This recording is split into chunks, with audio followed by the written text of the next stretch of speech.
Okay, hi everybody, and I'm managing to continue here with Discipleship in the New Age, Volume 1, Section 1, and this is Part 4, video commentary. It is the 31st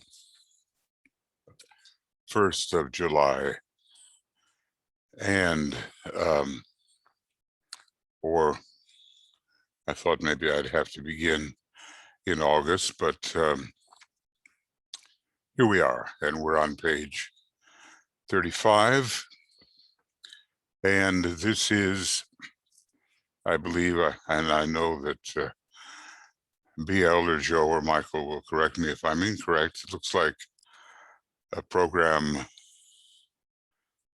18. And I just want to check here. Yeah, we began program 17 last time. I think I just sent that to you. Someone was commenting and saying, well, I've been over this many times, but this method and the points that are given are useful to me. They are illuminating. I'm getting something out of them. Well, certainly I realize I am getting something out of reviewing what Master DK has said. I think to myself, oh, if only I could fulfill all this. But I think we simply have to read with care. He's really asking us that, and on a number of occasions, read with care and more carefully. And I think that's a very exacting process to read with care, because his organized and illumined mind gives us really more than we can assimilate. And even if we assimilate but partially and apply, we are gaining in our individual life and in our group life, and we are gaining the ability to really help, even at our quite low level hierarchy, to manifest on this planet. Now, the kind of segue here is into the idea of the 10 seed groups. He deals with them here, and I think also in the externalization of the hierarchy, and perhaps with caution, we can absorb what he says. As you know, I'm not doing anything very elaborate with colors and sizes and things of that nature, because I just have to get on with it, really. And I think it will promote the flow a little bit more than really stopping to adjust appropriate colors and enlarge words and all that. So he said here, and I will try to distinguish, when I say, may I say, or note this, I mean, this is me speaking, or this is I speaking. And then when I say going on with Master DK or going on, it is we're dealing with his words, which of course are the really important words. My words are elaboration and maybe bringing some flashes of light onto the subject.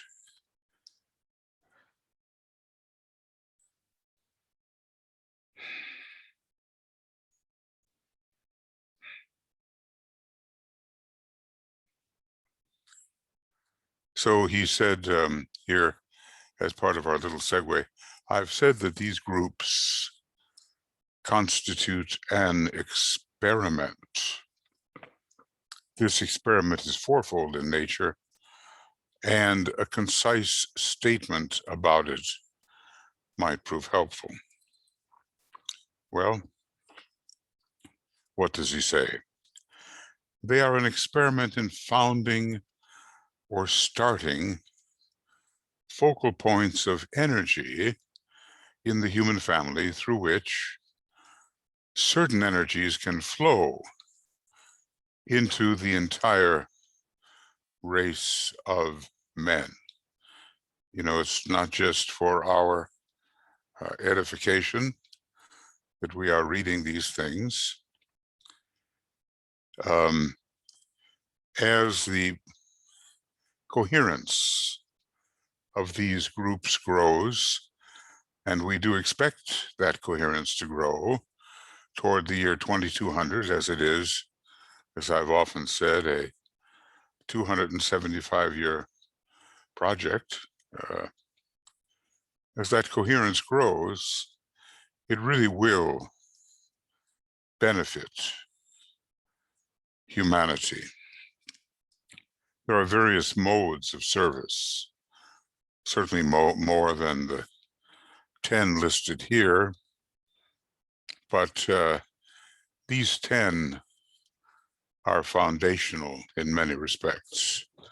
And we will find ourselves to be a part of probably one of them in particular, and maybe more. In relation to some of them, may I say that, no, we will appreciate, but we will not be involved. And much of this will depend upon our ray energy and our experience. Finally, there will be a synthetic group, the group of number 10, with, let's see, 27 initial members. It's the group of the magical workers, and representatives of all the groups will probably be found in that group. These are projects for the future, but we are helping to stimulate them. And it is a worthy effort on our part to help stimulate something so valuable for the human race in general. So that's number one. They are an experiment, as DK says here, in founding or starting focal points of energy in the human family. May I say that through focal points, energy can flow, right? Okay, so repeating here, focal points of energy in the human family through which certain energies can flow into the entire race of men.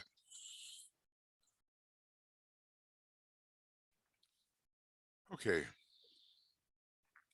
Number two,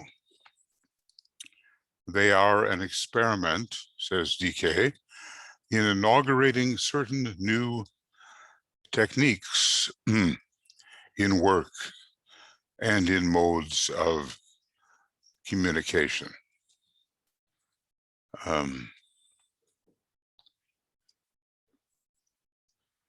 I would point out, he says, that in these last 3 words are summed up the whole story. May I say, modes of communication. Those are the 3 words that he's speaking of, and there must be something, some methods that help us get across to those who are on the borderland of possible involvement in the 5th kingdom of nature. That's not everyone. As DK says, you know, it'll be a while, some time, before humanity in general is ready for the path of occultism, but we can get across to some, and that is important. DK goes on, I would point out, yeah, I just read this, in these last 3 words are summed up the whole story. These groups are intended to facilitate interrelation or communication as follows. So now we see the methods by which the communication is enhanced. Immediately, you know, we begin to think of the sign Gemini as the sign of communication, the sign of the head of the cosmic Christ, the great second ray sign, and the communication is largely to promote the strengthening of the second ray as the inclusive ray, containing all the others. So the facilitation goes like this. And now we really begin to look at the 10 groups. I guess we've all read about these 10 groups many times, but let's just see if something new may come to us about them. There they are, all 10, and it takes a few pages. And then he goes on in the Roman numeral series here that we started earlier. Let's see here. Yeah, some very interesting, the implications are significant. Yeah, here are 4 Roman numerals, and we've looked at 2 of the sections under Roman numerals: focal points of energy and experiment in inaugurating certain new techniques in work. Let me say new to our present humanity, not really new. So this is a lengthy section under number 2, having to do with modes of communication.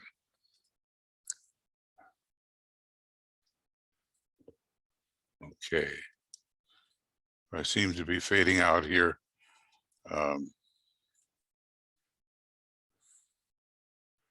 Well, it won't be too long. The sun is moving, or we are moving, and there'll be different aspects of the speaker. So anyway, going on, there is a group of what we might call telepathic communications. And I want to say that the more advanced disciples who helped Alice Bailey start the Lucis Trust and the Arcane School found themselves in this this particular group. Foster Bailey, Regina Keller, those were two people very close to AAB, and generally people with quite a bit of experience. This telepathic communication seems to occur in relation to the lowest aspect of the spiritual triad and the highest subplane of the mental plane. DK goes on to say, these people are receptive to impression from the masters and from each other. They are the custodians of group purpose, may I add, in the larger sense. All those other 9 groups would be depending upon, to some degree, the impressions which this group received. So he says they are the custodians of group purpose and are therefore closely related to all the other types of groups. We can note that from higher and higher points of tension, impression is possible, and these are really mentally sensitive people. I'm also thinking about Foster Bailey. He later was writing books of his own after Alice Bailey passed on. And he seemed to be writing from the perspective that he was definitely in touch with Master DK following Alice Bailey's passing. Maybe it doesn't help too much right now to list all the people who were found in this group. Just the general principles are what we're looking for. But anyway, the idea is receptive to impression, and probably more so than many of the members of other groups. Going on with DK, their work is largely on the mental plane, and they work in and with thought matter, and with the reception and direction of thought currents. And may I add, for the benefit of the guidance of the other groups, not all of which were formed, but they were certainly intended and their nature described. Later we can look forward to their formation and what they can communicate. And may I say that in building the antahkarana in the first part of its nature and successfully, there will be a facilitation of impression from above. The antahkarana is an instrument of invocation, but also of reception, of that which otherwise could not or would not be received. So the members of this group are working with the direction, reception, and direction of thought currents. They keep all of the groups,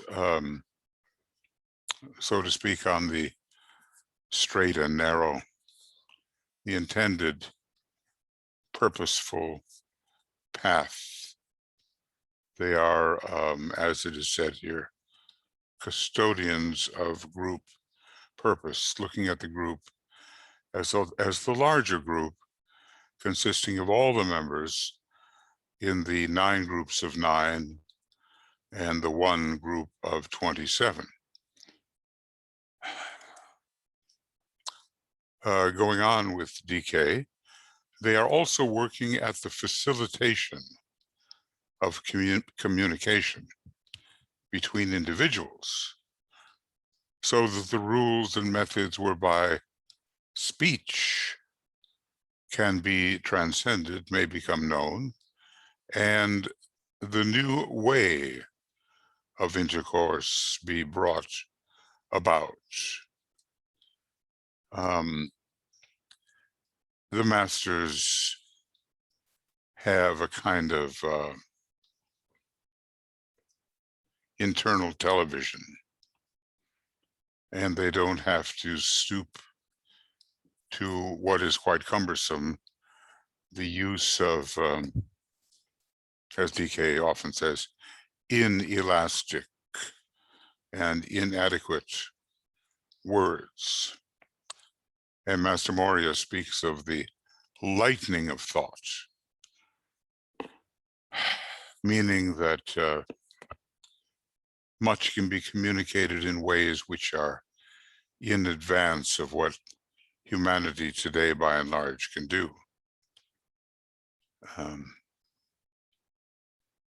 Now, there was one more thing I had to say about that, but it will come back to me. We're learning how to, in short, we're learning how to transcend speech. We're learning how to go beyond the inability of speech to do more than hint at the real kind of communication. And I guess the more we penetrate via DK's antahkarana method toward the monastic permanent atom and into the realm of the triad, to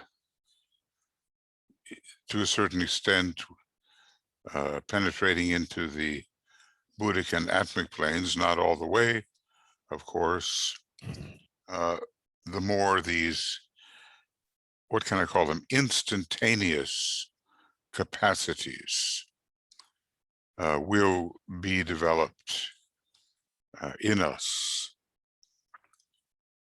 and we'll find ourselves communicating in an entirely new way. So this is the group of telepathic communicators.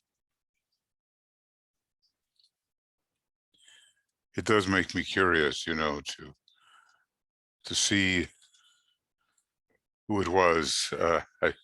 I should have it memorized, but I don't. Who really was participating in that particular group, because they had, let's say, a very special inaugural responsibility.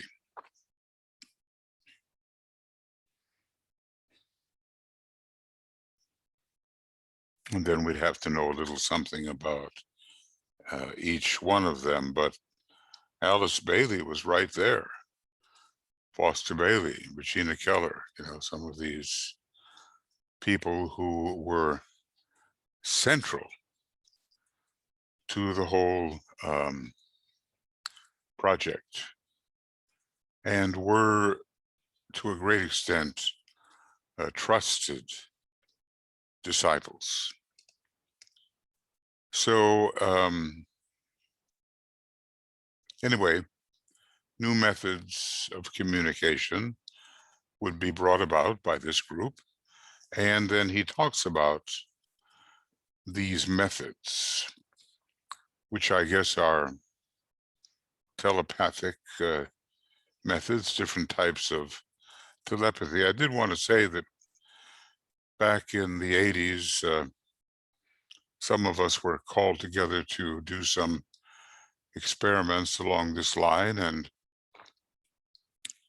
there were some of our members, one particularly, who had summoned the whole group together, who was notably telepathic. And when we were trying to see what kind of, let us say, word was being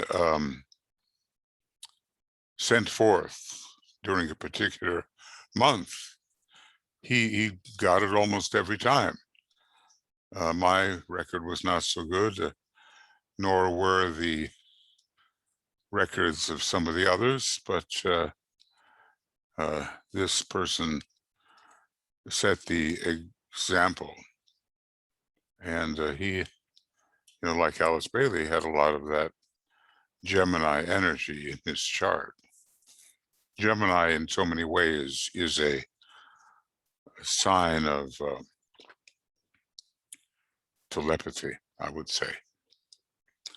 So communication will eventually be, and then he talks about how it can be soul to soul on the higher levels of the mental plane.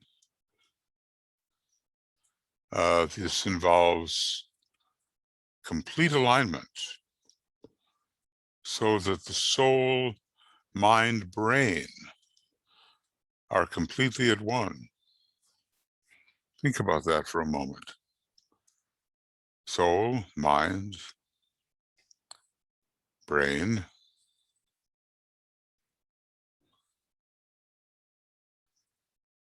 without interference, customary interference by the astral nature.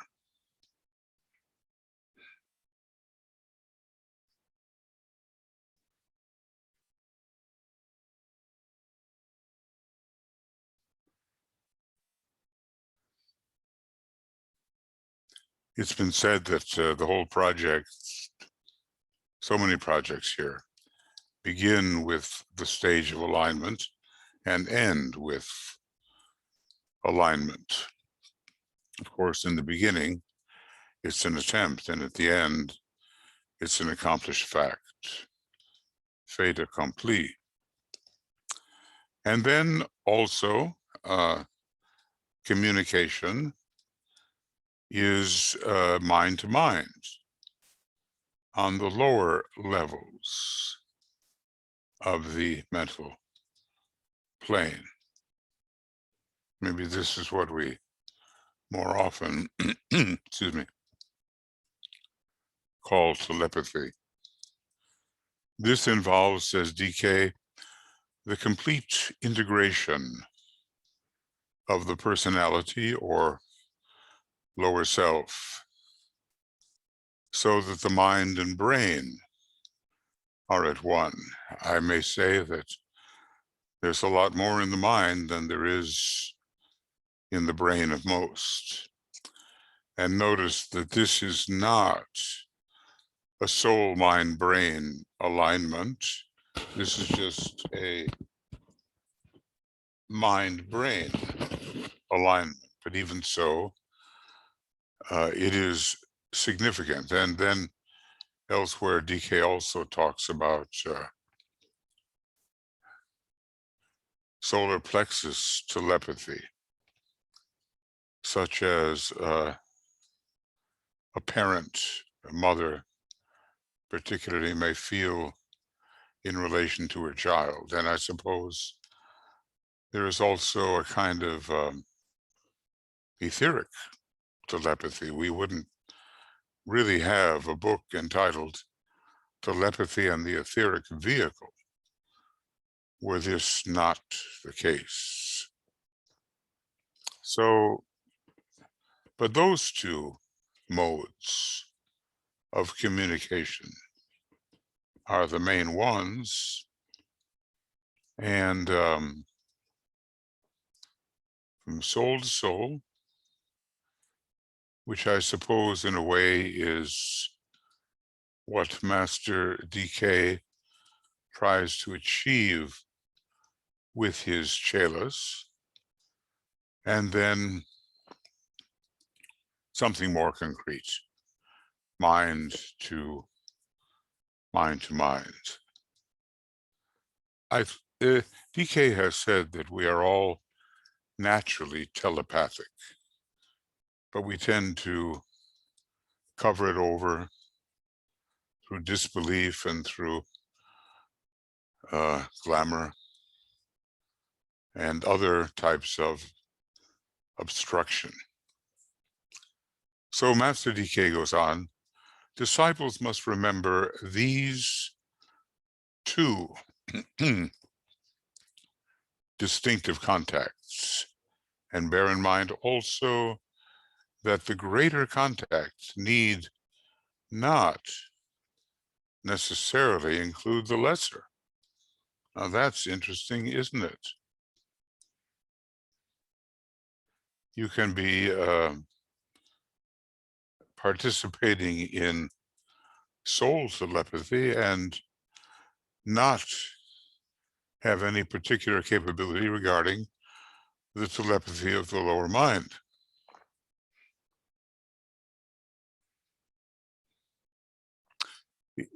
Master DK has said that he does work with souls. So how is he doing that? You know, he tries to impress what we call our soul nature, the kind of consciousness we have within the Temple of Solomon,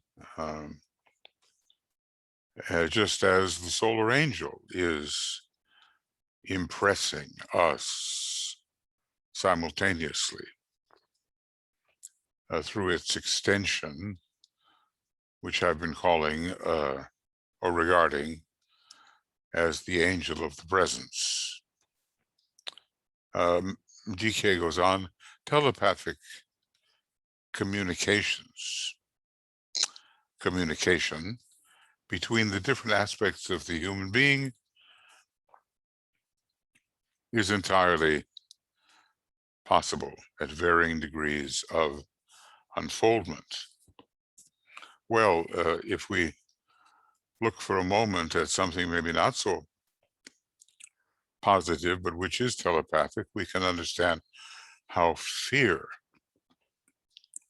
might rush through a crowd of people who are characterized by the mass consciousness.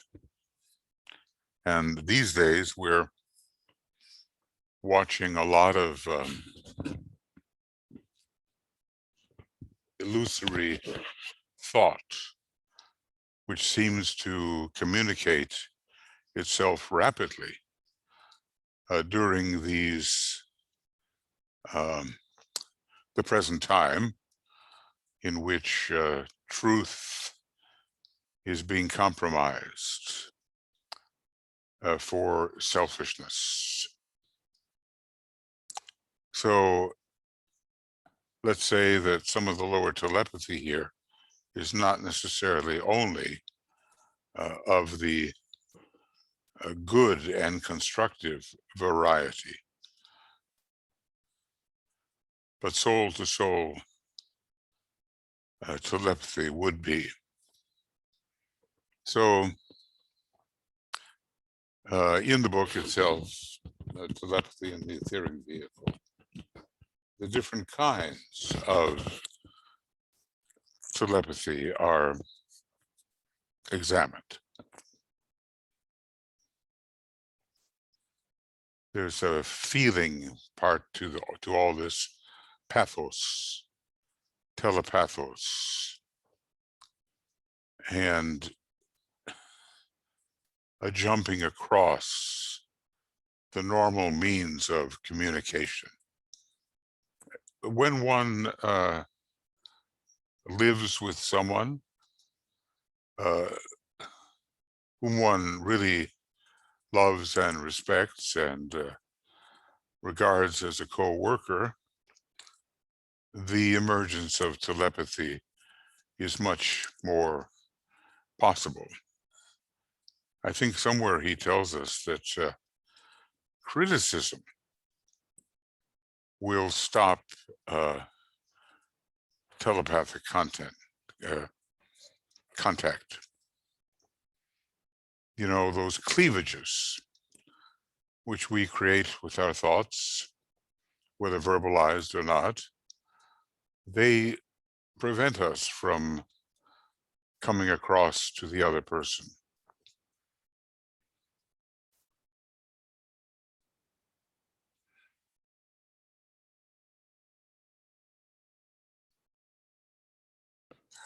And I would say that we really get to know people more as souls when we are engaged in soul-to-soul telepathy. I would venture to say that so many of us know each other as personalities. When we say, well, what's that person like? And we describe a lot of personality characteristics, but have we, through real contact and even identification, have we fathomed something of the soul nature of the other?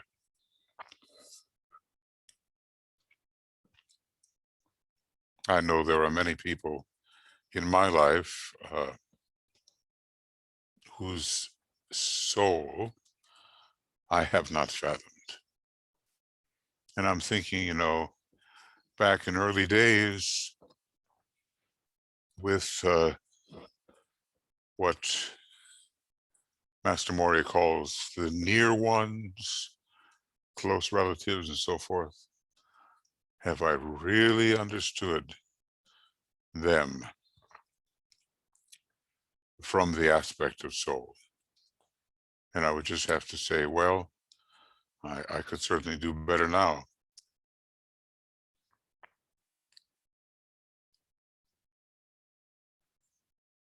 How we see people is really important.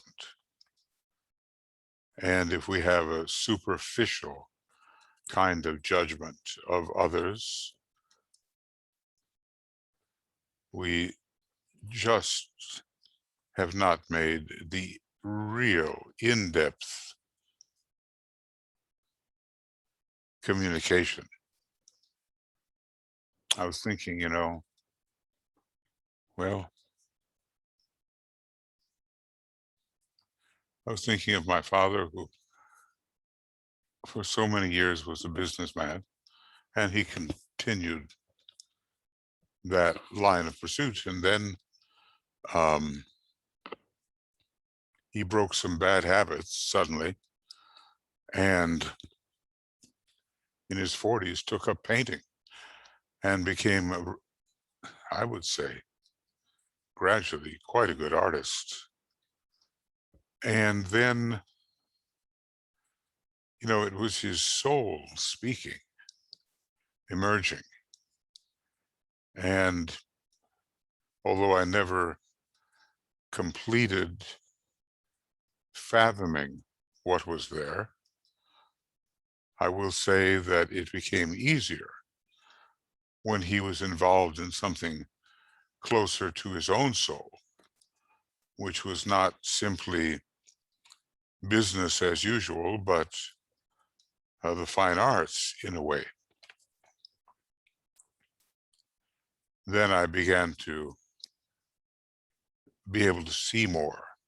I've never been satisfied with what I have seen of others.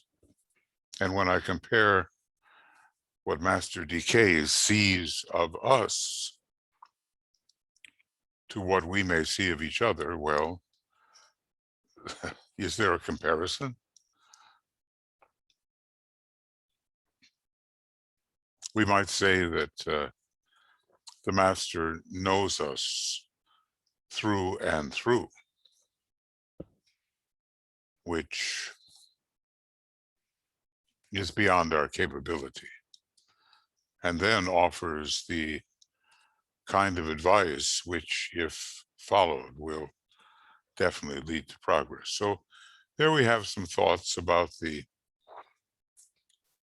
telepathic communicators. And maybe you feel that you are drawn to that particular role. Certainly there will be some people who are.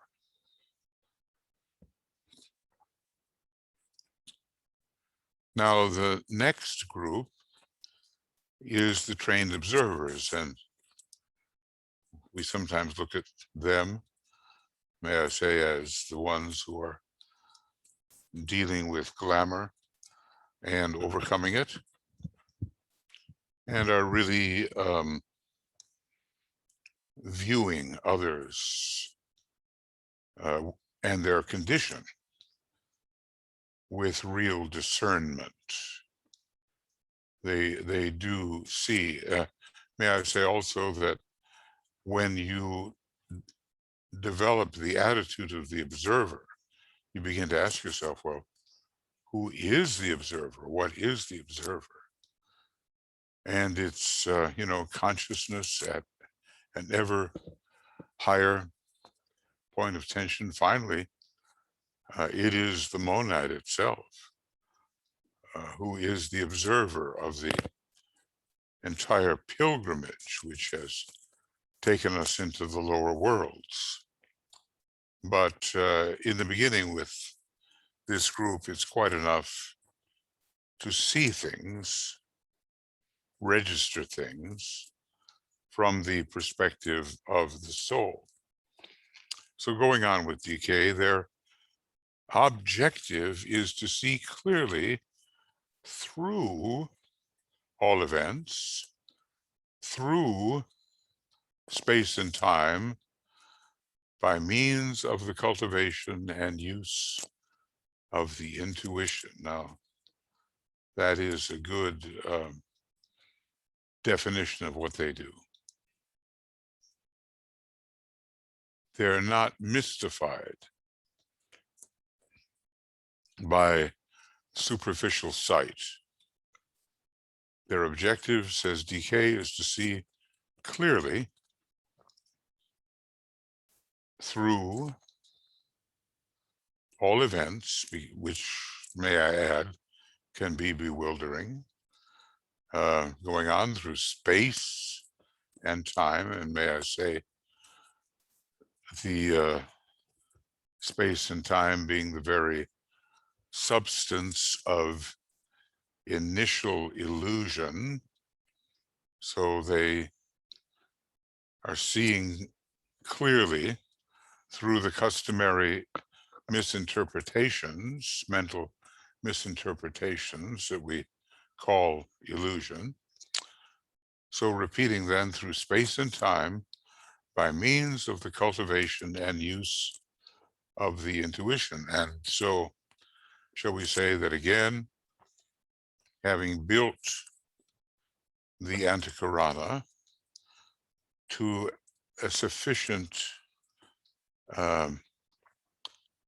power of invocation, that which we call the intuition can be at least partially evoked. We really can't go too far with crediting ourselves with complete access to the intuition, because the higher parts of the intuitive plane, the buddhic plane, and the higher parts of the atmic plane are inaccessible even to the masters. They concern the planetary lives and those who have moved into the next degree of evolution from the kingdom of souls into the planetary lives. But in any case, the intuition is required, finally, to see through bewildering mental and emotional and even physical events, so that one can see what's really causing and what's really happening, what's really going on, instead of being blocked in our understanding by superficialities. Okay, of this group, DK says, they work very largely on the astral plane at the dissipation of glamour,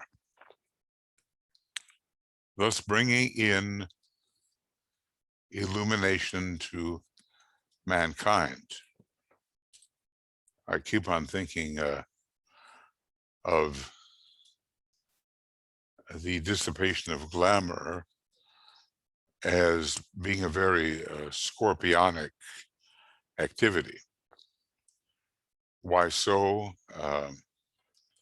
The buddhic plane of intuition, is ruled by Scorpio, and the fourth creative hierarchy, the human initiates, that's a collection of monads ruled by Scorpio. And when you look at the series of steps in the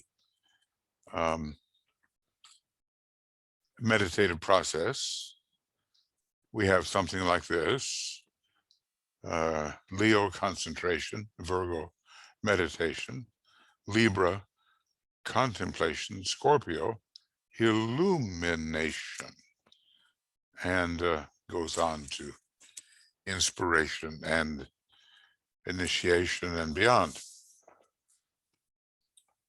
So we are so often bewildered by what's really, or by what seems to happen on the astral plane. There's millions of people right now, I would say, in the United States that are precisely bewildered in this way, and they have not learned to see themselves. They don't even want to. They just have these very strong passions and feelings which are misguided, and they remain with those passions and feelings rather than assume a more objective point of view. So going on with DK, thus another type of energy is brought into play, and maybe that is the energy of illumination. So yeah, repeating, thus another type of energy, he says, is brought into play, producing another type of interrelation,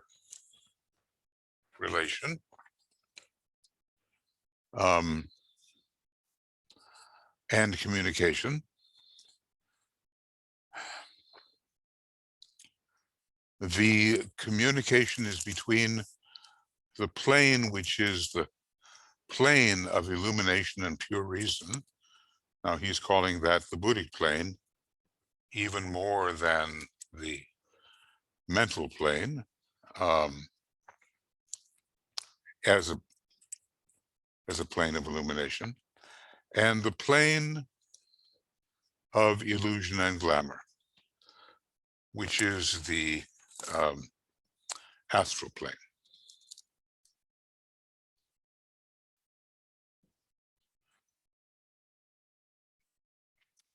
So in any case, the connection is between the buddhic plane and the astral plane, but sometimes he warns us that that too can be a dangerous connection and can actually because of the power of it, enhance the glamour. Because usually it's all about dispelling illusion when we're looking at the buddhic plane and its foremost application. So, but nevertheless, if we are able to understand something about the pure reason of the buddhic plane, it's going to go far to help us bring in the light. And when we kneel and lift the hydra into the higher air, the plane of air is the buddhic plane. And it's there, that we're told that the divine is found, or God is found. Anyway, it's the first of the cosmic ethers. And it gives a perspective which induces us to discontinue our glamorous pursuits. So, in this new type of communication, repeating here what DK said, the communication is between the plane, which is the plane of illumination and pure reason, and the plane of illusion and glamour, the astral plane. May I add that trouble with glamour is its elusiveness. We just don't know that we are really glamored, and it takes often someone else to alert us to that fact.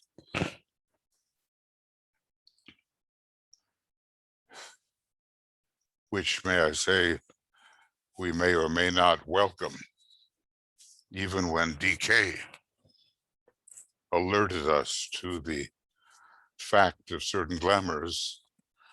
His words were not always gladly received. To the wise, they would be gladly received. But there were others who were quite invested in their own lower ego, their own personal self, and his words were like a challenge to them, disabusing them of their long-held notions. And it is difficult for people to give up cherished notions. Probably you have realized that. DK says that somewhere, somewhere, that when the prevailing thought form of a life may be broken or shattered by the truth, a condition of ill health may supervene, because one had been deriving so much even energy from an incorrect thought form about oneself. So one has to recover then somehow that shocking experience. And I'm sure that to join DK's groups, for all the promise that they offered, provided a number of unsettling experiences to the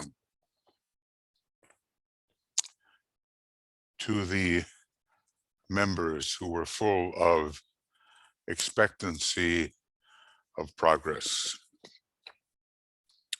All right, going on with DK, the trained observers are asked to remember that their great task is to dispel the world illusion through the pouring in of light.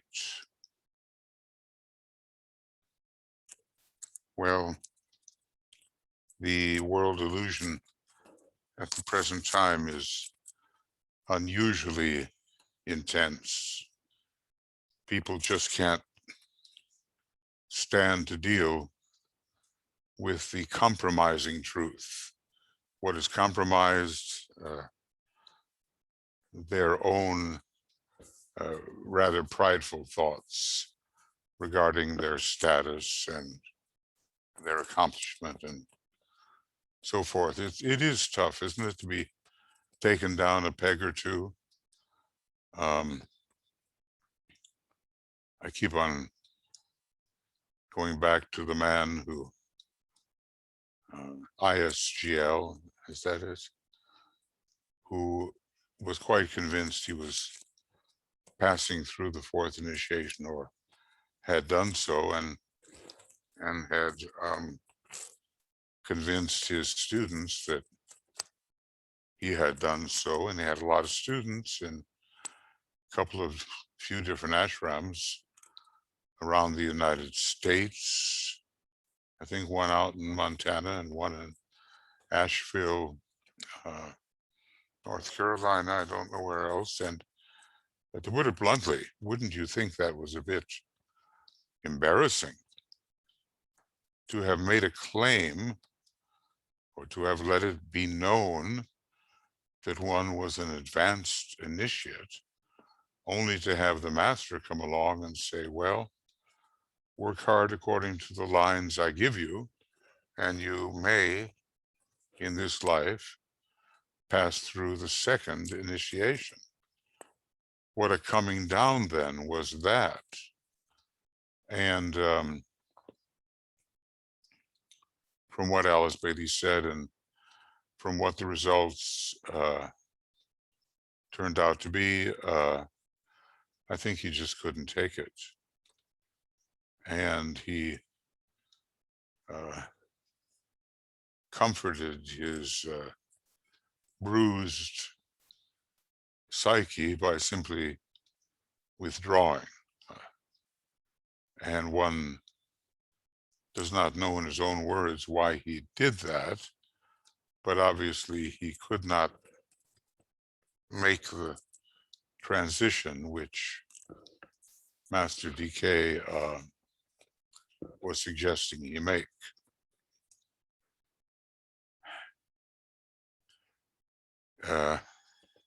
It reminds us, does it not, of the thorny path of discipleship. And many of us may say, oh yes, the path is thorny, until we get stuck.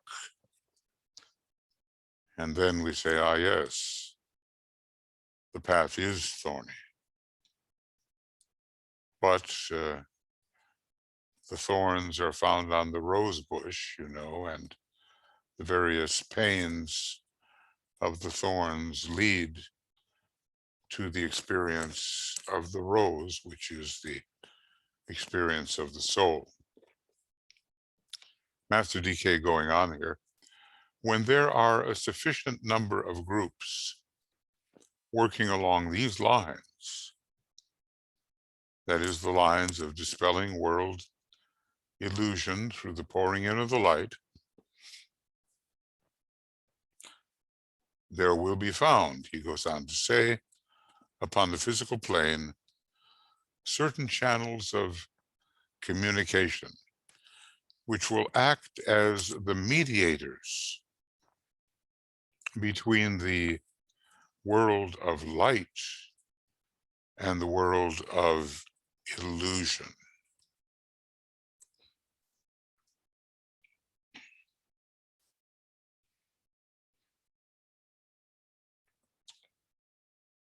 And they will be much needed. And so our work in building the seed groups is much needed. This, you can tell that the whole project is meant to expand and to flourish, and DK's initial attempts were, well, really initial attempts.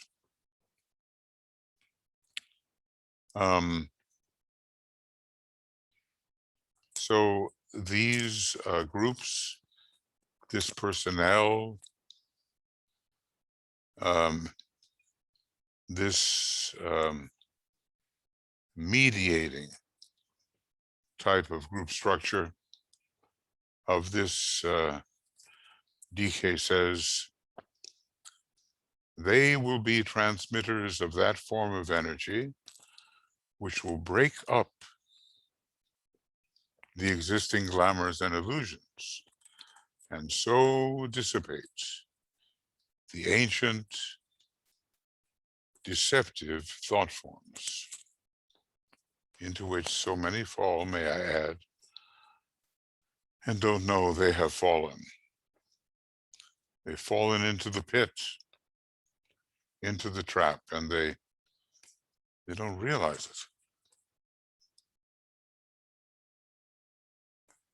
Now, some of us are working a little bit on the dissipation of various glamours. So we have some kind of initial idea about the methods recommended. Mostly we use the technique of light, the methods recommended to break up the existing glamours and illusions. You know, these things go together. There's not, shall we say, a clear line of demarcation between glamour and illusion. They reinforce each other. DK goes on to say, they will release the light and peace. To me, that suggests a Venusian energy, which is very clarifying. So repeating what DK says, they will release the light and peace, which will illumine the astral plane and dispel the illusory nature of its life. Let's say the matter of the astral plane must remain, or there would be an unacceptable break between mental matter and etheric matter, and that kind of thing contributes to what is called the death of the magician. But it's what is done with that matter.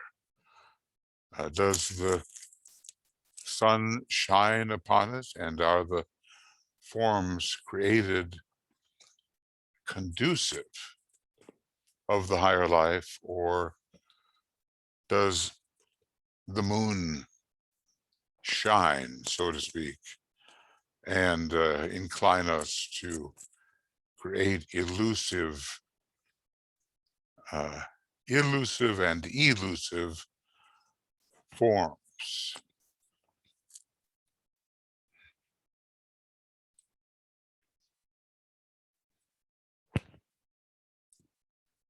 It's only natural, I think, at first to be caught in some kind of unrecognized glamour. And we all know there are people in the world who just promote glamour as if it's something wonderful. You know, that kind of exaggeration and kind of artificial enhancement of appearance and false allure that they promote. Well, those things have to be seen through. Okay, so that's a little bit about the trained observers.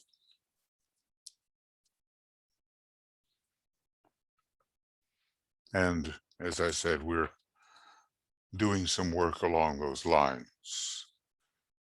Just because we do work along several lines doesn't mean that we're really, any one of us, particularly suited for the particular group we're attempting to understand or to assist.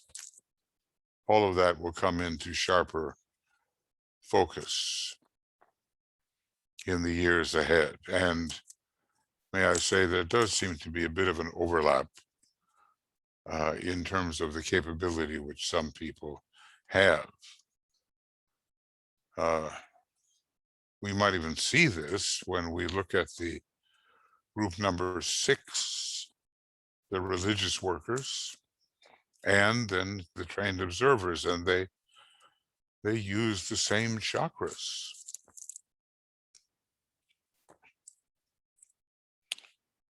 And then, of course, the healers, they tend to engage in several types of healing. And we might have facility more with one than another. In other words, the purely mental healers might not be quite so good at employing the vital healing methods, or let us say the psychological healing method of blessing. So right within a single group, there can be differentiations. Well, I would say all this will clarify as time passes. We do get the notion of quite a project of almost 300 years, which was not completed due to the onset of World War II, and which we might imagine will be brought to a sense of completion.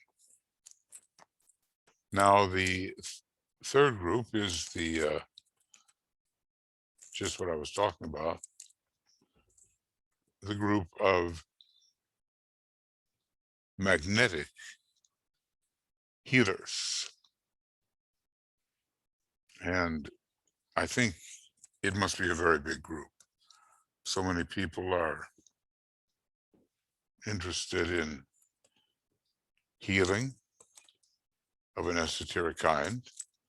And as one of my friends joked, he said, yeah, a bunch of healers, they just can't wait to get their hands on you, you know. So there is a lot of premature expression of what apparently are healing methods. Whether or not they actually help has to be judged. DK goes on to say, these healers have no relation to the work of the so-called magnetic healers of today. Well, every time he comes along and says, there's no relation between this and that, and we had thought there is a definite relation, we are put on alert. Why does he say that? There are a lot of healing methods today, and so many of them are spurious. They're just not genuine. They're something people do.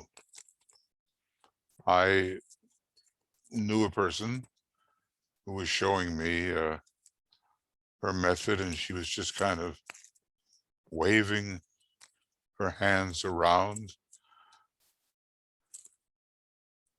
with no possibility of real objective, but as if something of value was being accomplished, which in my estimation, it wasn't. So these magnetic healers, what does DK say? They work intelligently with the vital forces of the etheric body. And much of their work is dealt with in the 4th volume of a treatise on the 7 rays. So there is an insert from writing that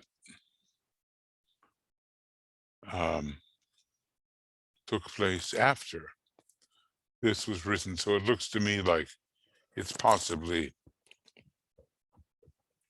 an interpolation. The Esoteric Healing book was one of the very latest to be published and made available to everybody. Was it, did we have to wait until 1960 or something to get the complete book? But anyway, so many people are seeking to do good, seeking to be helpful, seeking to serve their fellow human beings, turn to the art of esoteric healing, in which Master DK is unquestionably an expert.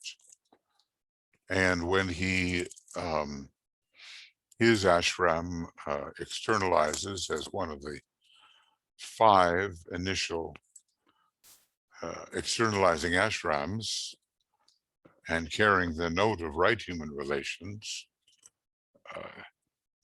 we can be sure that he will be instrumental in teaching the ancient healing methods and in person, which is so necessary for some forms of advancement.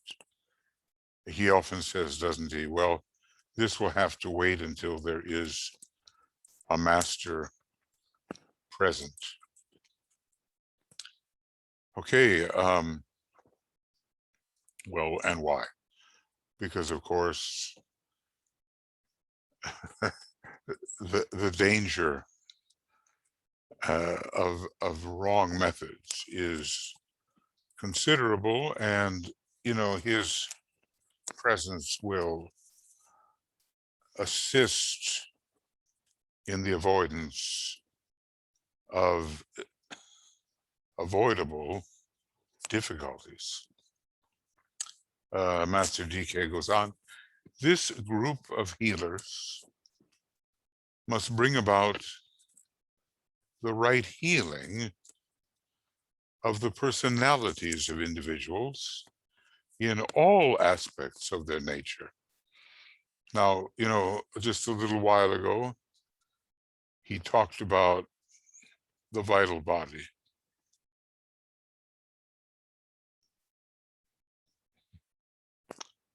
And now he's talking about all aspects of the personality.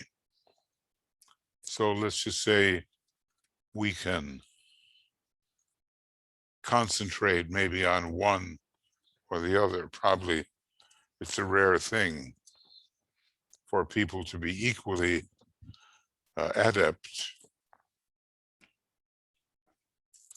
in all areas.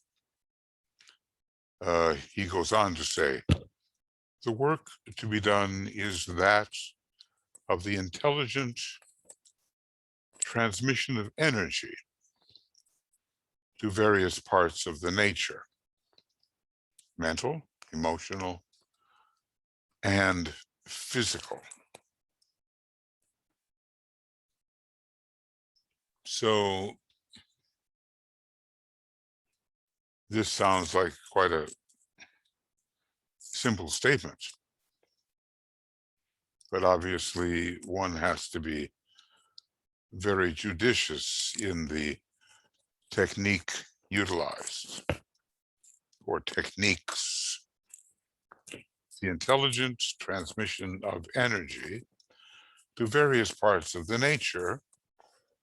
Here we're looking at the personality in nature, mental, emotional, and physical, going on through the right organization and circulation of force.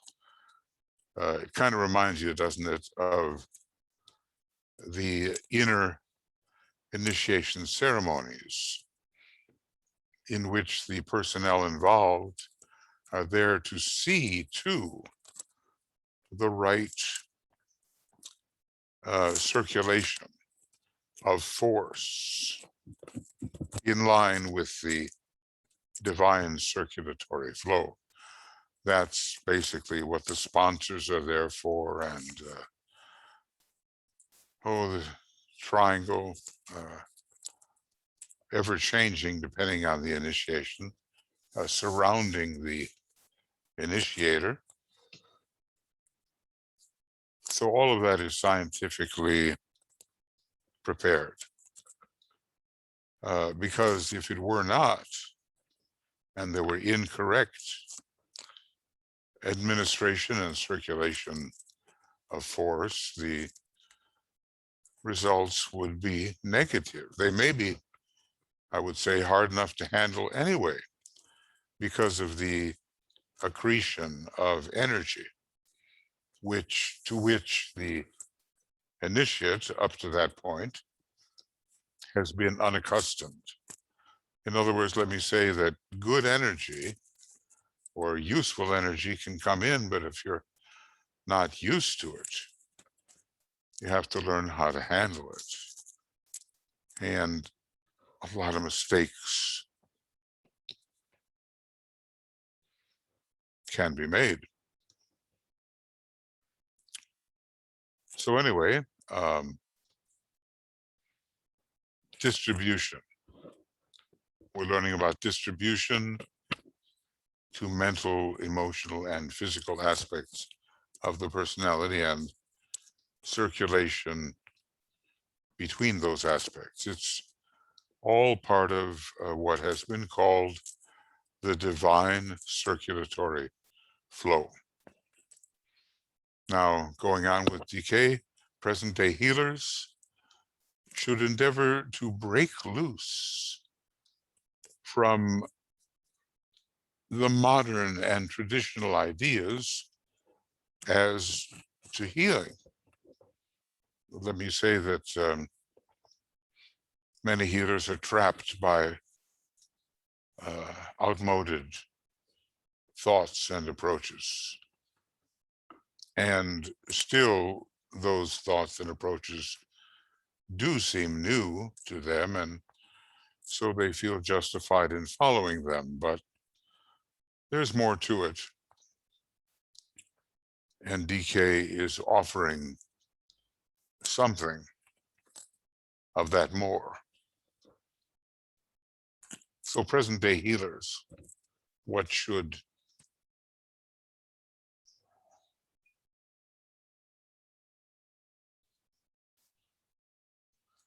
they do?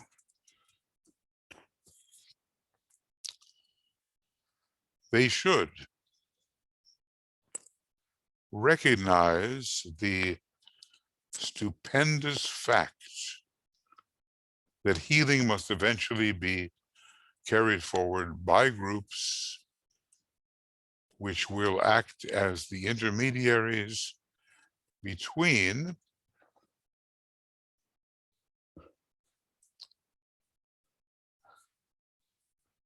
the plane of spiritual energy, either soul energy, intuitional energy, or will energy. Let me add, he considers all of those spiritual, and the patient, that's in the singular, or group of patients, group to group.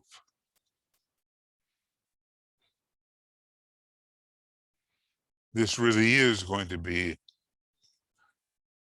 group healing, carried on ideally by a group for a group, but also by a group for an individual.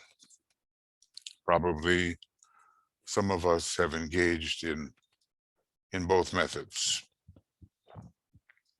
So DK goes on to say the group idea must always be remembered by the students as they work. Well, let's note that this group idea is pervasive in DK's work.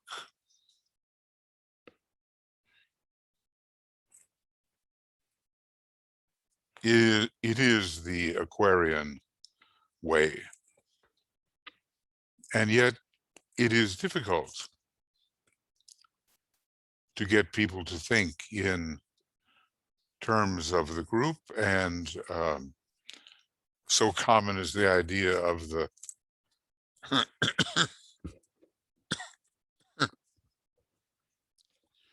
individual who is the healer, that thinking of the group as the healer is, for many, a stretch. So what does he say here? The group idea must always be remembered by the students as they work. They must not work as individuals, but as units in a coherent whole. Oh, they still are individuals, but they consider themselves within the group, within the group context.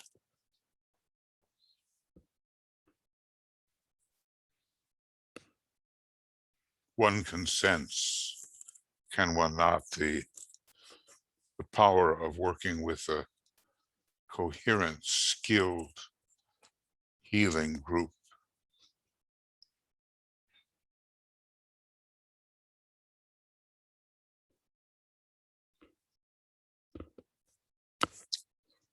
So this will distinguish, he says, the New Age methods from the past. For the work will be group work, and usually for a group. It's quite a change of paradigm, isn't it? We usually have thought of ourselves as aspirants or aspiring disciples, that kind of thing.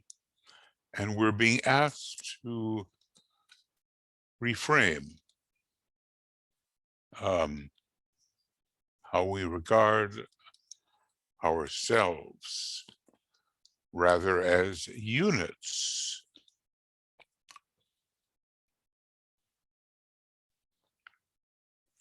within a coherent whole.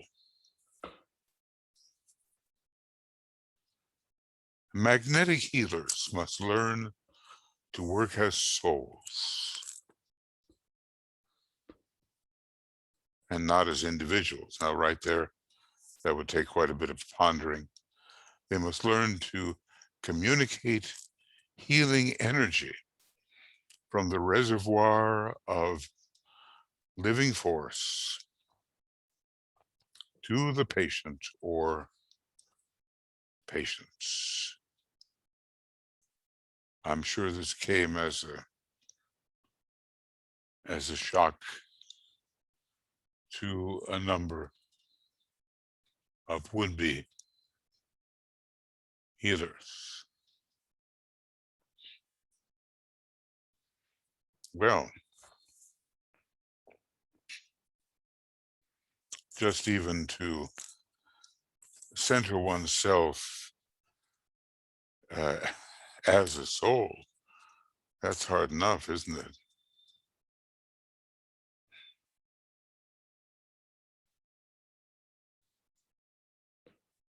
But I think that the more we try to see others as souls,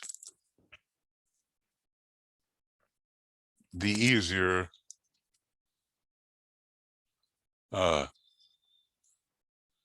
that type of centering will become. Now, here is just a little bit written, but a huge subject, a book of some 700 pages, which contains a lot more information than only on healing. There will be found information that's needed as a key to things said in other books. But the laws and rules of healing are the main communication in this esoteric healing book. Now, as DK has said, we can't cover the whole planet and range over the whole planet as if it were really a practical thing to do. But maybe some kind of work in the healing arts is your choice and or destiny. It is a question largely of choice, but the choice is coming from an impression from on high. He has said that those who follow the healing path have some kind of stronger orientation towards tangibility, towards the more material aspects.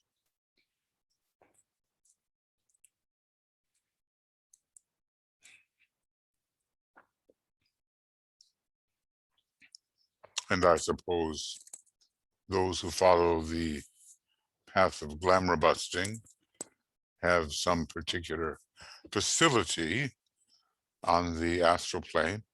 They all had sixth ray somewhere, as far as I remember. Even the ones who had a huge odd line ray combination in their ray chart had at least one position filled by the sixth ray.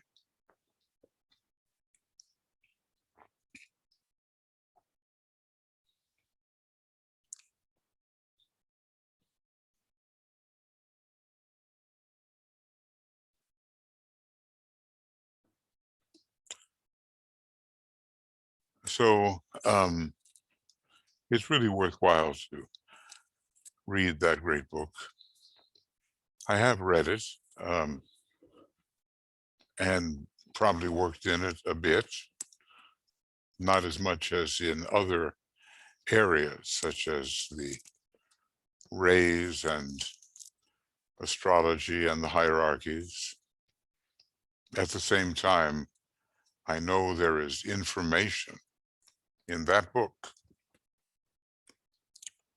which is needed to fill out and round out what we're going to find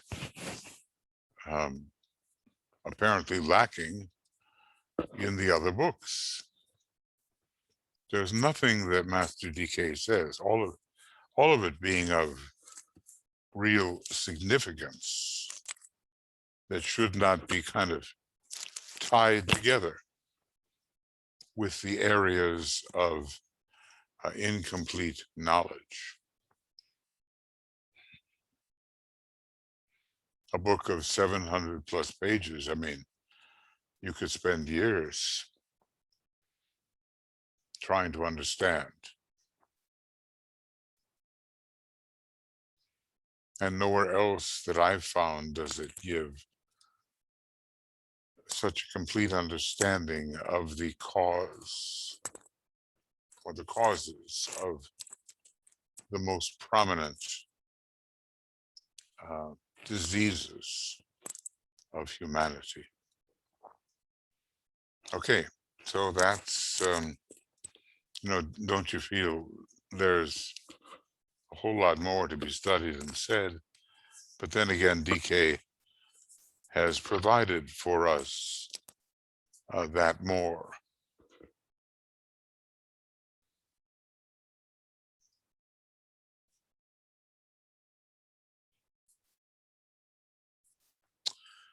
And let's see how far we can get.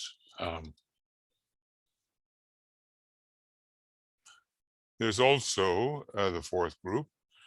These first three groups he organized as well the fourth group, but only partially organized the fifth.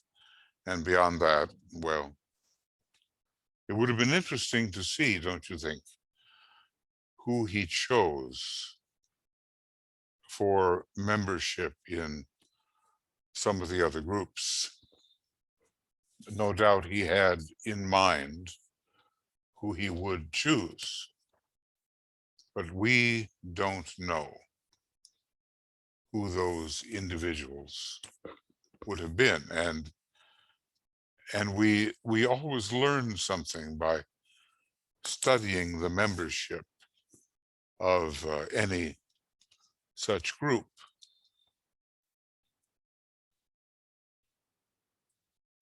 I mean, there are political workers who would have been entirely inappropriate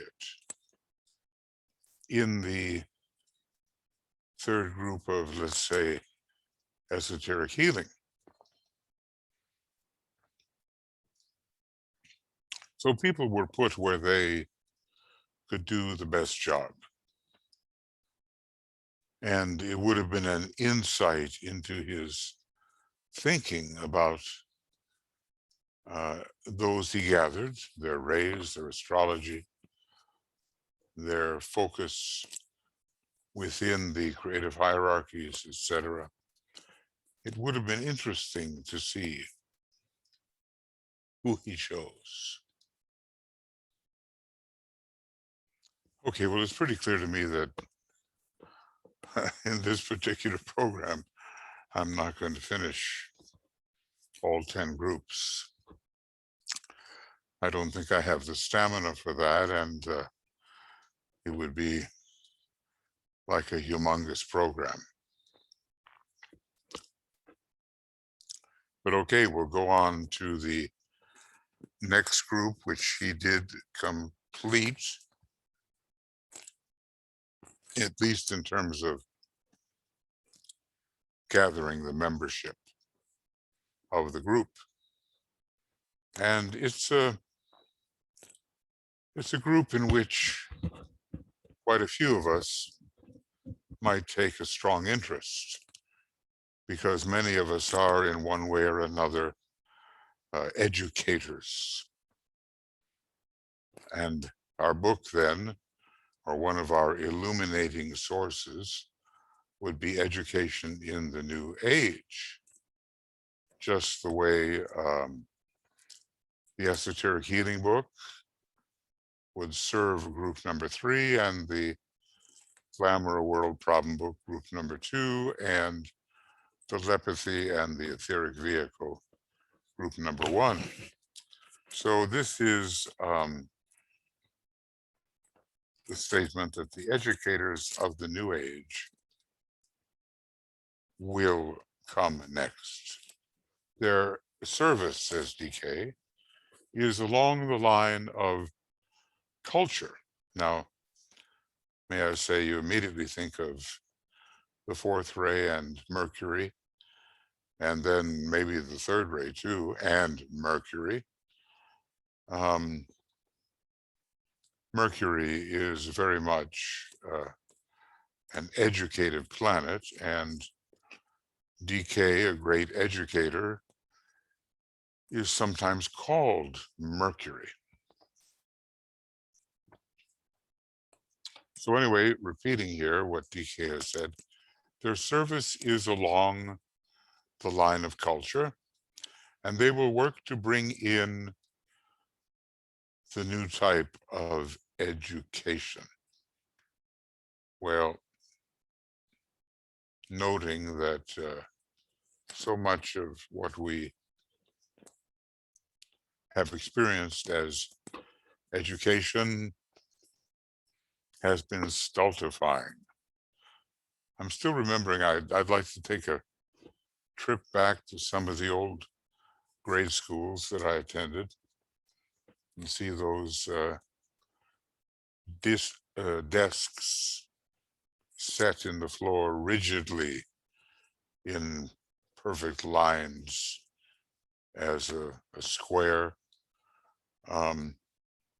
indicating a certain kind of rigidity uh, through which the students were taught. I remember my first grade teacher, as a little relief, she liked to promote some music and dance, but where was the room to do it? So you had to kind of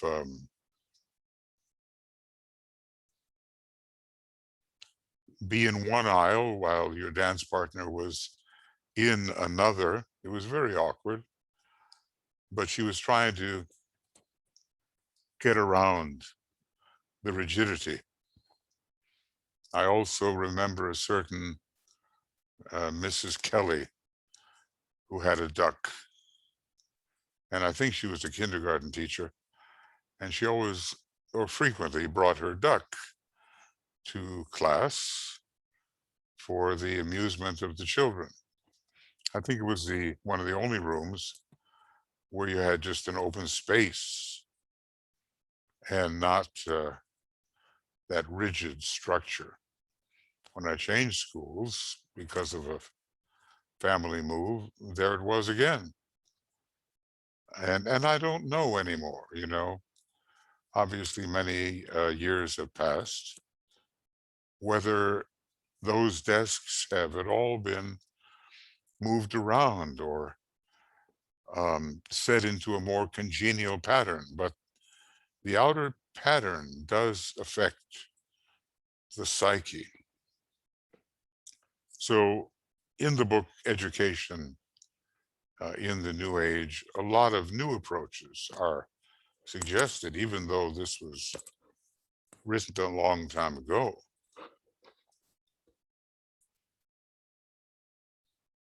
I have noticed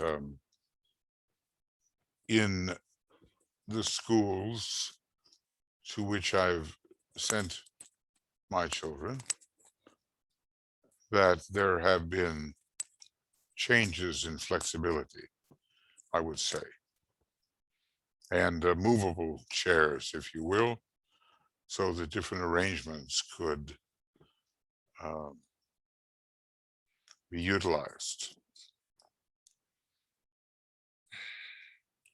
So anyway, these educators, as DK says, their service is along the line of culture. Culture comes in under the great third ray and includes all the other rays under the third ray, and maybe especially the fourth. And they will work to bring in the new type of education. DK goes on to say their emphasis will be upon the building of the antahkarana. May I add, it seems like a big leap, but the building of the antahkarana can be a slow and steady gradual process prepared for at length before the esoteric technicalities are entered. In other words, he says somewhere that the new educators will think and speak in terms of bridging, which tells us the fourth ray is involved. This is the fourth group, and Mercury, representing that four through its fourth ray, has to be looked at in this case as a bridging ray. So the emphasis will be upon the building of the antahkarana and upon the use of the mind in meditation. Now, that's really important. I mean, And now, more and more, we do have schools in which meditation is taught. Mm. One of the members of my family in the United States went to the big sequoias, and in north central California on a camping trip. And I noticed my grandson in the hollow of an absolutely gigantic tree meditating. Okay, he had a good example from his mother, who's a meditator, and some of the people around him, you know. But there it was, some kind of triangular form with a boy of, well, 12 years old,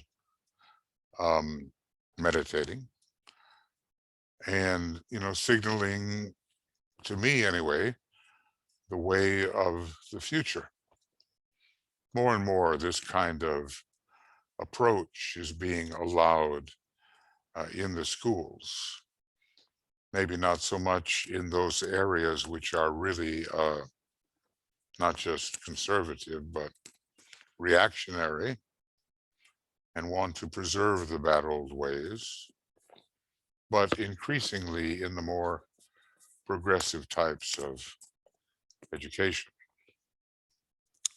DK goes on. So we got two things there, right? The building of the antahkarana and use of the mind in meditation. We might say, well, that's just what we do, isn't it? It's not only the students. We are students of a certain kind, and we emphasize those two approaches. Now, let me see here.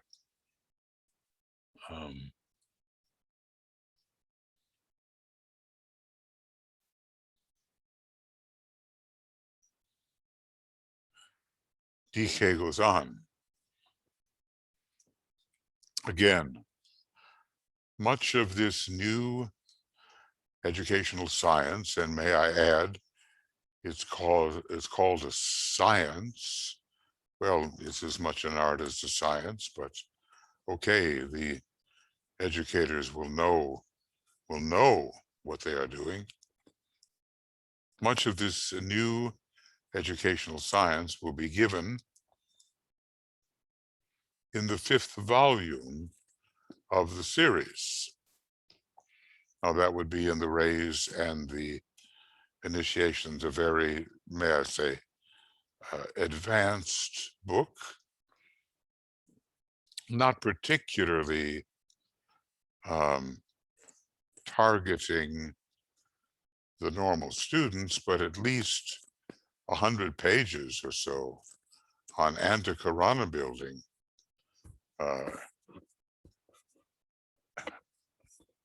are offered, and we can apply it how we will. The bridging methods.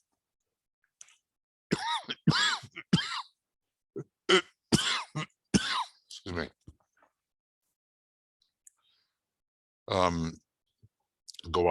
Going on here. They will act as communicators and transmitters of two aspects of divine energy, knowledge and wisdom. And I would suggest that we had better work on knowing the difference. The transmutation of knowledge into wisdom is one of our primary goals. And I might say that Venus is much involved in that transmutation. wisdom has to be built on a solid foundation of knowledge, as we gather really in the beginning of the book Glamour, a World Problem. So they will act as communicators, DK says, and as transmitters of two aspects of divine energy, knowledge and wisdom. These must be thought of in terms of energy. Now, do we think that way? Somewhere he really does give some good definitions of the two. Knowledge is more superficial than wisdom derived from the evidence of knowledge. Knowledge tells us how things work, the kinds of interactions we can expect, and wisdom extracts what is observed about those interactions and produces general principles, which, or at least, if not produces them, notices general principles, which are always at work and which can be counted upon, and apparently which last a very long time. It's easy to transcend different types of knowledge, but the principle of wisdom gathered from the knowledge has a certain abidingness, which approaches true under all circumstances, timelessness, spacelessness, and is really related to buddhi. Buddhi does, in a sense, mean wisdom.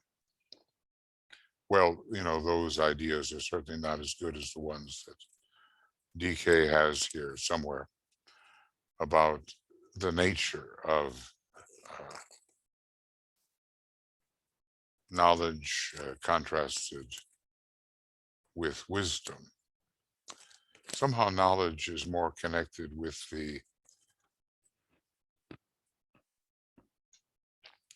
particular, and wisdom with the general rule or laws that many particulars tend to follow. And if we're looking at the horoscope, for instance, we're likely to find knowledge in relation to the third house of the astrological chart and the wisdom of a much broader perspective in the opposing ninth house. And I'm thinking also that Gemini and Sagittarius are important, page 50 of Esoteric Astrology, in the development of the disciple. Of course, it's dangerous not to have a solid core of knowledge underneath what you propose to be wisdom, because that wisdom may not be wisdom at all. It might simply be a fabrication based upon non-factuality, the tendency simply to believe something which has no basis in fact and in fact. And that's what we're witnessing today in this 21st year of the 21st century. We're witnessing what many superficially thinking people call wisdom, and it's just not based upon factuality. So it's no true wisdom at all. It's just made up and unconnected to the truth. And yet, because there's a Sagittarius kind of connection with the ninth house, those fabrications are fervently believed. So we need a balance always here between the opposing houses, because if you take one too far, or the sign associated with the house too far, you're just going to get a destructive imbalance. Now we have not too much time to learn that lesson. You may be listening to this, if you're listening to it far into the future, not 2021 at all, but people are saying, well, there was an insurrection on January 6th, 2021, and it was violent and people were killed and injured badly, and a lot of hypocrisy surrounded the whole thing. And they predict worse violence to come. It's hard to imagine how it could get much worse than attacking the capital of the United States, the so-called citadel of democracy, or temple of democracy. But who knows? There are desperate people who are ungrounded in factuality, and they just don't care about it. They care only about what they believe and what the demagogues whom they worship tell them to believe. Well, a little deviation there.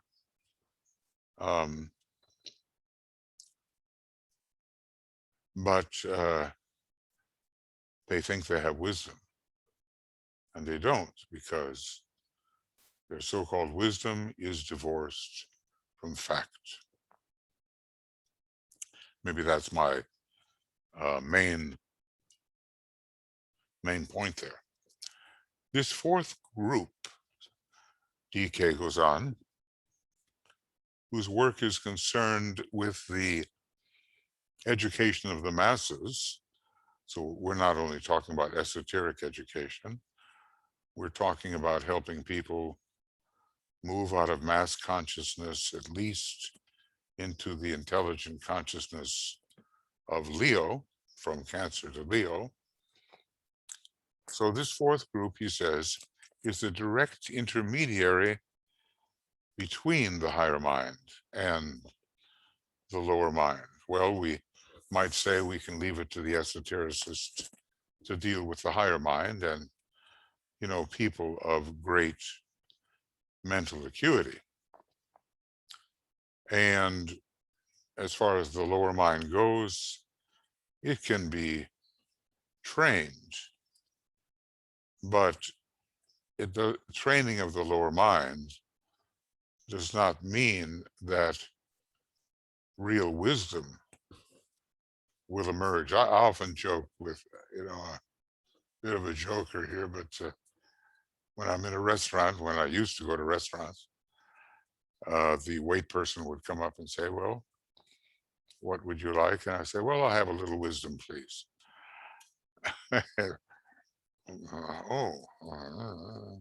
Oh, we're just fresh out. Sorry. You know, I mean, because some of them caught the playful attitude, and others were a bit taken back, you know. But I think it's always good to order up a little wisdom. And I've had many interesting encounters by asking for wisdom, which I certainly know I need. Anyway, this fourth group, he goes on to say, whose work is concerned with the education of the masses, is a direct intermediary between the higher mind and the lower mind. Well, that'll be a bit more than is now the case, because we're pretty well determined to educate people in facts which have a practical money-making value. You know, education for often selfish success and setting up a competitive field. Learn a lot so you can get more, you know. It's not really the liberal arts, is it? So anyway, this educating group has a lot to do with people who are making the transition from knowledge to wisdom. At least if it functions the way it should, it will help such people. And why not count ourselves as those who are making a transition from knowledge to wisdom? Okay, going on with DK, they are concerned with the building of the antahkarana, and their task is that of linking the 3 points of mental focus. There are different threes, but he gives in this case the higher mind, the soul, and the lower mind, or the higher mind, the son of mind, which is soul mind, and lower mind, so that there may be established a group antahkarana between the kingdom of souls and the world of men. Well, this is highly desirable and rare. Of course, it has been increasing, and many are the educational experiments. How do you overcome cleavages? Cleavages are a great problem. You have to bridge the cleavages, don't you? If we read Esoteric Psychology, Volume 2 carefully, we will learn that cleavages are a great source of pain, psychological pain, basically, although of other kinds too, but we're talking about the psyche, so we have to bridge those separations so we can achieve a state of integration. If we look carefully at ourselves, we may find a lesser state of integration than we might have assumed.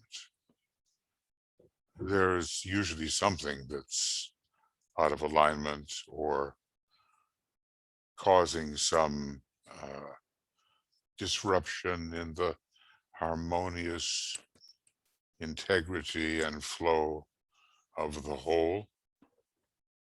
What might it be? You know, when you're sick physically, it might be that, and when your emotions are excessive, it might be that, and when your mind is locked into old misinterpretations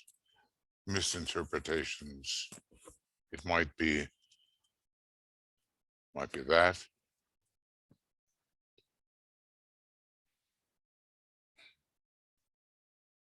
And then as far as the integration with the soul, it can be the entire rebellious personality. And how do you know whether you have a rebellious personality? A Martian rebellious personality, kind of displaying its antics in the face of the Venusian soul. So many people that are in a state of rebellion do not realize that they are. They justify their rebellion. That's going on today for millions, and we just don't know how it will end, but I feel quite confident when the Tibetan tells us that there may be delay and never, and in this case, not more than a few hundred years, although that does seem like a long time. There may be delay, but there will not be defeat. The Aquarian age will come in, and even if delayed, it will display its wonders to the participants, which will be all of us. And we may well look back upon the present time and say, oh, how benighted we were. When I was younger, I used to say, oh, thank goodness I didn't live at that time. Maybe I was looking at something like the Black Death or Great Wars or whatever, only to discover later that, yes, I did. I did live at that time and have extracted perhaps the experience. Well, okay, friends, this may be altogether 3 programs. This program is pretty close to 2 hours in length.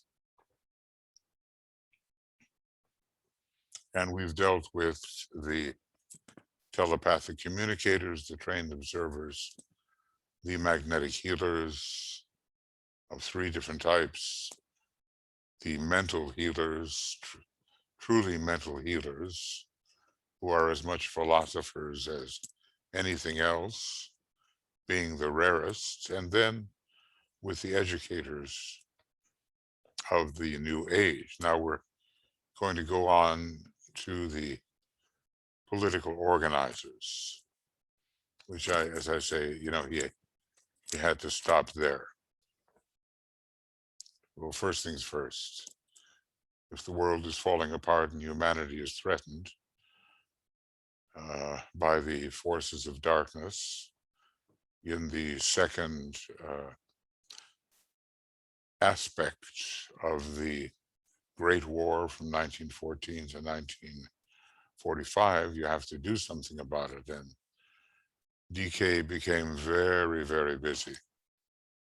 I guess he always was, but even more so.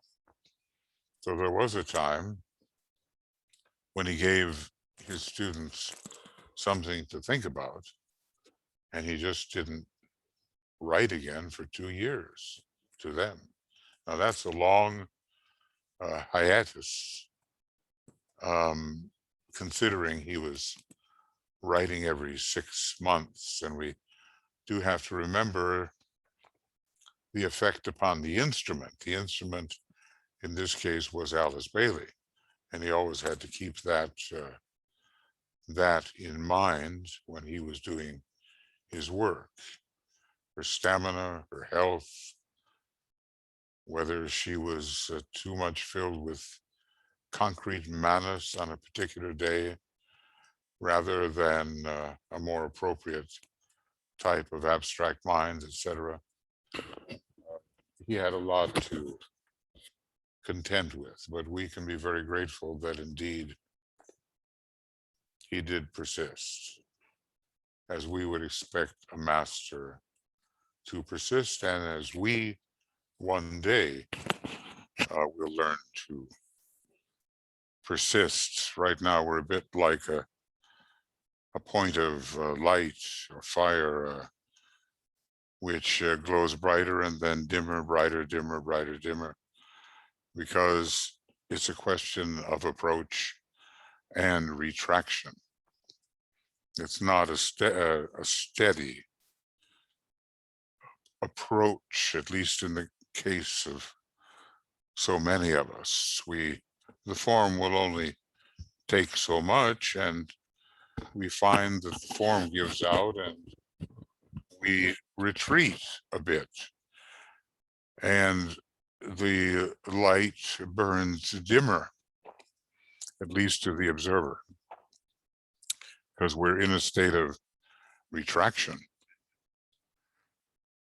Well, we'll overcome those things and become true initiates and higher initiates and masters and shohans and higher shohans and so forth. The path on the way of higher evolution is laid out for us.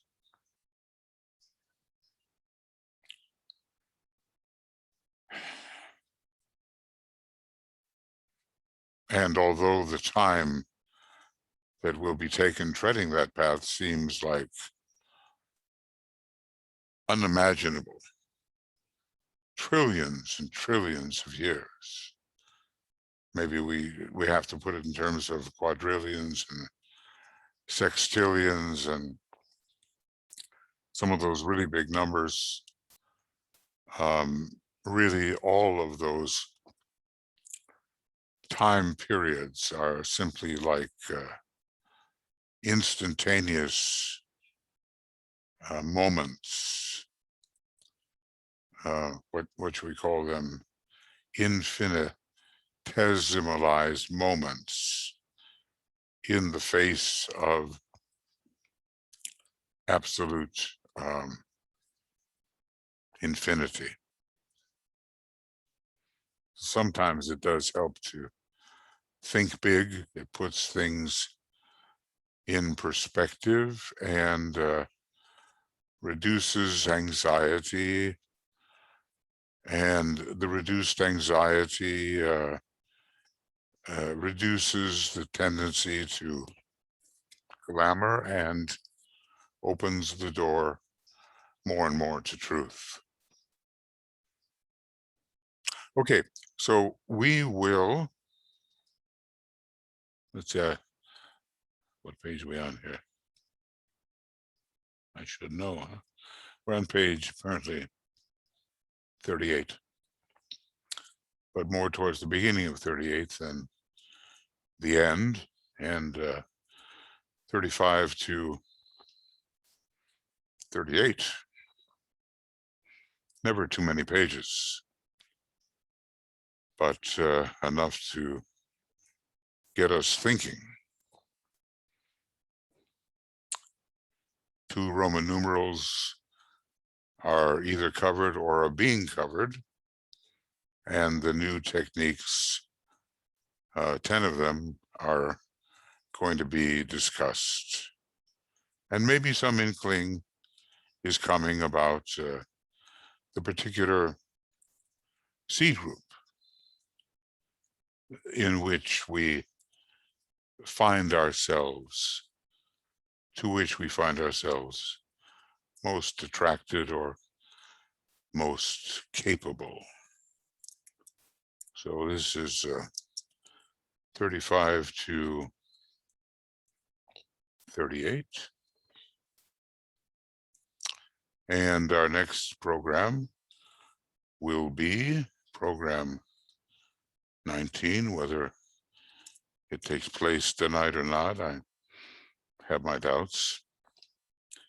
And it'll be the XX of August, probably, unless it's done tonight, but I can only have so much stamina. And we'll begin on page 38. Really, there's quite a bit of, if you really look at it, we're only halfway done here. In this section 1, it goes up to 102, where he signs off as your master, friend, and teacher. You know, hierarchy is friendship in its truest sense, and I guess finding out what a friend is really like